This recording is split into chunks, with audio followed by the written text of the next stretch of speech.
This is a quick video of the Perego John Deere gator. This is one of the newer ones. It's the xuv550. This one has the camo decals, which FYI for future parents putting this together, it's pretty tedious trying to get all this to match up.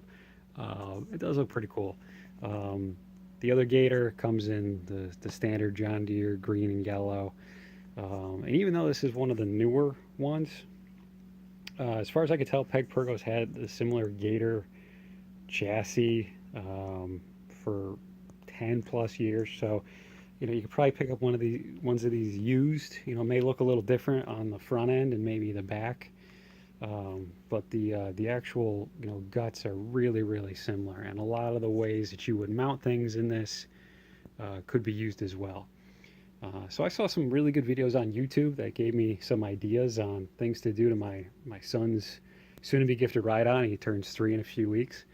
But I didn't see too many videos that really showed it in pieces, of kind of how to put things together.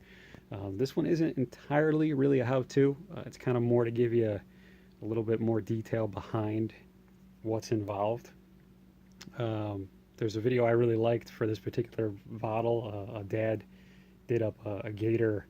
I got some of the ideas from that with, he had washer nozzles on it and the whole 9 yards. That one's called a 12-volt custom gator, I believe was the name of the video. And he had wired in an ignition switch, so I kind of got that idea there too. A PA system as well, and I took it a few steps farther and put in a cool radio and some strobe lights. But I'll give you an idea on how this is put together.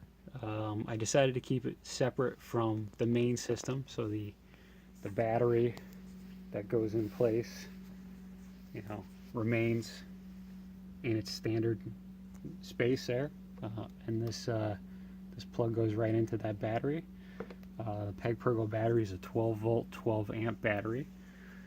What I did was bought a secondary battery. This is a 12-volt, 8-amp battery. It's pretty slim.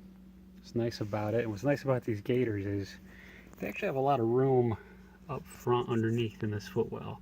So this battery is going to be placed in this location right here, up in the front. And what I also did was I wired in a battery tender junior cable.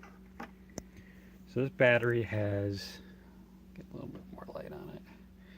This one has spade terminals, and each spade terminal is wired into a terminal block.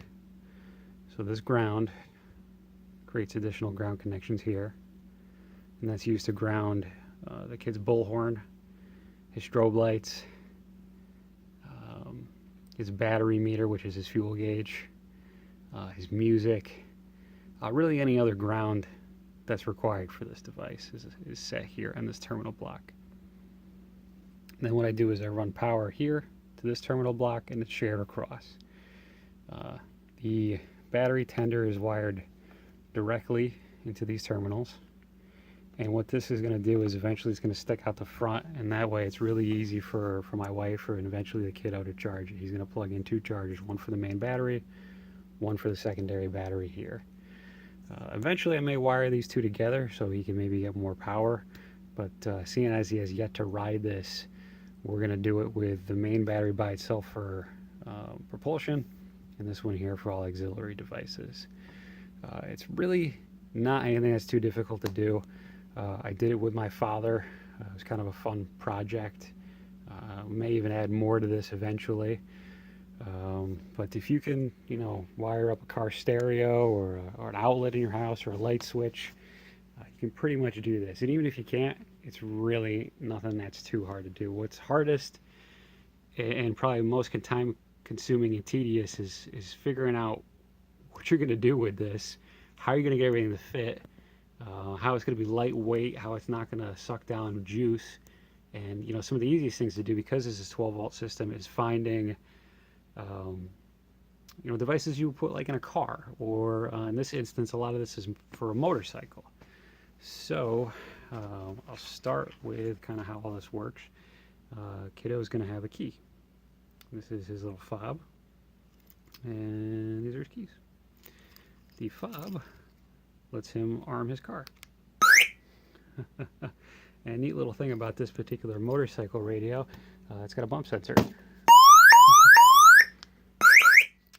May eventually be annoying, but it's pretty cool right now. So we're gonna turn on his little ride on. The ignition, it only really controls the auxiliary devices. So the ignition is a go-kart ignition, I believe is what it's called. It's 2 wires is what you're looking for. And what it does is it separates the connection for power. So like I said, all the grounds are grounded for each of the devices, but the power connections are only for the charger, and then actually goes directly to the switch. And then off that switch come all your other connections, which I haven't cleaned all this up right here. There it is here. So I wire nutted those all together. The power leads are severed by the switch. So if you turn the switch into the on position, you know, it powers up devices. The radio turns on, the little strobe light control box turns on, and he has the ability to start playing around, goofing off. Nice thing about this key is it stays stuck in there, so makes it a little harder for him to eventually lose it. This radio was, all this stuff was off of eBay. This radio was about 30 bucks on eBay. It's kind of neat. It has a SD card slot, USB slot. He can hook an aux port, his little iPod up to it if he wants eventually. It actually has a radio tuner in it. This particular one was actually marketed to have Bluetooth capabilities. It does not. So, I mean, if that's something you're really looking for, you might want a different one. This was about $35 with shipping. So not a bad deal. It sounds pretty good. I think it's going to play off the SD card there. Let's see if we can kind of... One of the neat things too is the speakers. They pulse. Nice track. You can go to the radio, all that good stuff. But it is kind of neat. The speakers, they sort of go with the music. So I figured the kid would get a kick out of that. His strobe lights. This one is 15 bucks off of eBay. It is. It's meant for cars. I mean, I think a lot of guys put this in grills, you know, if they're working at a construction site. It comes in all different colors. There's white ones, blue ones, yellow ones. I got yellow ones. They are not all hooked up. As I'm still wiring in, you can kind of get a sense for, you know, they are directional in nature. So they're really bright coming out like that. So these I had flashing straight out towards the back. Kind of has a little bit of visibility if he's, you know, riding on the sidewalks and whatnot. You know, and then I put them up in the front. There's one here. There is another one here on the side. This one was a package of 6. And same on this side, one here, one here. It's not hooked up. These are facing down, because if you actually have them facing towards you, it's pretty blinding, even in the daylight actually. They are wicked bright. They do different patterns. You can have them kind of blink simultaneously. You can have them blink all the way through. The little control has an on-off box. If you leave the button pushed in, it stays on. Take it out, it stays off. Pretty self-explanatory. Other thing we put on here was he's got a little fuel gauge, and it's wired to a switch. This is an on-off-on switch. On is going to tell you his auxiliary battery in the up position. So we've got about 60% life on that auxiliary battery because we've been playing around with it for a while. And then on the bottom one, it's not hooked up right now because the main battery is not in, but that's going to tell him how much juice he has left at his motors. We've also wired in, this one was trying to find a place for it, if you can kind of see it up in there, is his bullhorn. which I accidentally hit. It sounds a little sick, but it's got kind of, you know, some different sounds. You know, you can talk into it. This one's nice. It has a volume control. You can kind of lower it. Probably get into mounting it over here. You can disconnect the mic in case he gets too annoying with it. This one was probably about 20 bucks, maybe less, off of eBay. I went with a really small one. I think it's 60 watts. It is meant for a motorcycle as well, and I liked it because it was the only one I could find that had the volume control on it. So, you know, we can, because it gets really loud if you put all the way up. This is actually on the lowest setting. Let's see what else we've got on here. Then there's just kind of some small custom things you can do to make it your own. There's a company on eBay that makes custom license plates. Really good guy out of New Jersey. The name escapes me at the moment. They go for about 10 bucks a plate. They're actually really high quality. This is aluminum, and you can print them tons of different designs. Every single state, and then even some of those states have different versions for that state. Let's see what else. This is certainly, you know, of course, with the bed removed. The steering wheel is also not on. It just makes it a lot easier to work on. There is a cover here. I've removed that. It makes it a little easier just to run your connections to the back if you have any, to kind of mount things. Haven't mounted it yet, but going to put a little hitch back here for them. And then I think I'm going to use a giant carabiner off the hitch to kind of attach some things.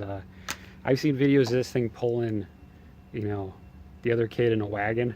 So I thought that might be a good idea for him to have a little hitch on it.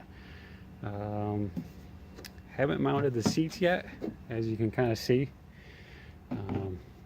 They're backwards right now, but this model does come with a seat belt, which is kind of neat. It is a lap belt. My son does have a younger sibling. She turns 1 and is really coming online. So for anybody who has a 1-year-old, you know, with an older sibling, they really want to chase them. And as much as this is meant for both of them, she's just not old enough to drive it. But what we're gonna do, I've ordered replacement. So for anybody who has a high chair, they have those straps that come off, the lap buckle, and they're a 5-point harness. I ordered replacement straps, found them on eBay for a Graco high chair. There's some generic ones too. It was like $6. They're coming, and what I'm gonna do is I'm gonna drill in mounts.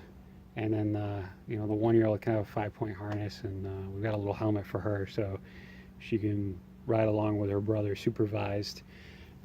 This model, like many other models, has 2-speed versions. The first speed is 2.5 miles in the low gear position, and it's held in with a nut that locks it in. There's a high gear position that allows it to do 5 miles an hour. That's enough for him this season. If he really gets into the device and has a blast with it, what I planned to eventually do is to wire this battery in to the main battery, and it will turn it into a 24 volt system, and it will drive more power to the rear, and he can go a little faster if he chooses to. It is a bit more wear and tear on the system. The pedal on this one's kind of neat. It does have a coast feature, so it doesn't shock the device as much, but that much voltage will likely very strip out the gearbox. So I may get a separate 6-volt battery and just turn it 8 to 18 volts, which I understand is a little safer.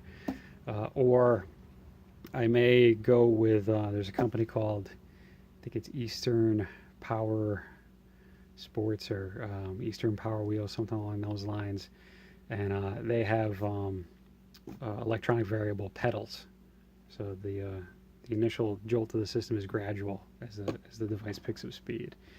It does come with knobbier tires. I've seen videos of this Perego gator out on the grass. It looked like it has better traction than some of the other comparable Power Wheels, like the Power Wheels Jeep Wrangler. But if that doesn't work, I will take some old mountain bike tires, cut them up, wrap them around here, drill them in like I've seen on YouTube too for other ideas. So hopefully this this helps other parents get some ideas. And yeah, if you have any questions, you know, post them in the comments and I'll take a look and try to help out as best I can. Good luck.